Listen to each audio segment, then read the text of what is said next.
રાજકોટમાં ધોરાજી તાલુકાનું એક એવું ગામ કે જ્યાં 25 વર્ષથી એસટી બસની રાહ જોવાઈ રહી છે।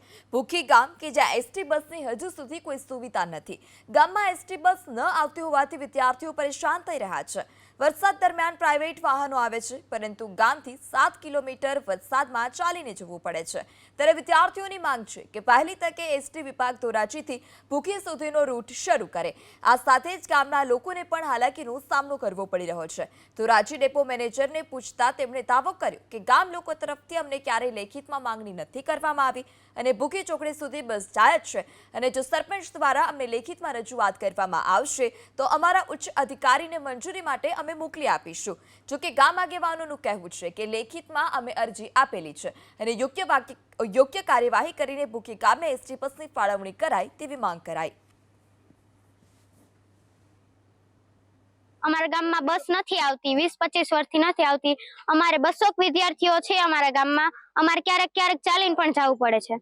આજે અમારા ગામમાં હાલ 20 થી 25 વર્ષથી એસટી બસ આવતી નથી અને વારંવાર રજૂઆત કરવા હોવા છતાં એસટી બસ એ લોકો મળતા નથી।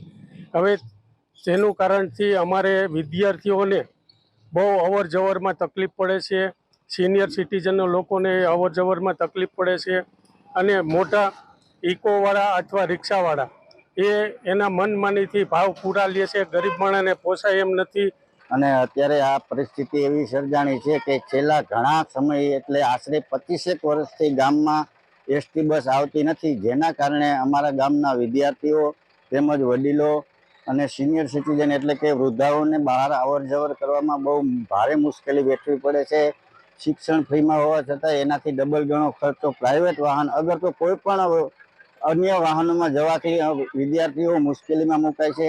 25 વર્ષથી આ બસ બાબતે આપ જે રજૂઆત કરો છો, આજ દિન સુધી મારી પાસે એ બસના સરપંચ દ્વારા કે કોઈ મારી પાસે બસની માંગણી કરવામાં કે ઓન પેપર કાગળ ઉપર કંઈ આપેલું નથી। ત્યારબાદ જે ભૂખી ગામ તમે કહો છો, તો ભૂખી જે ચોકડી છે, જે હાઈવે રોડથી 2 કિલોમીટર અંદર ભૂખી ગામ આવેલું છે, ત્યાં તમામ ગાડીઓ જાય છે અને સ્ટોપ આપેલા છે લોકલની તમામ ગાડીઓ।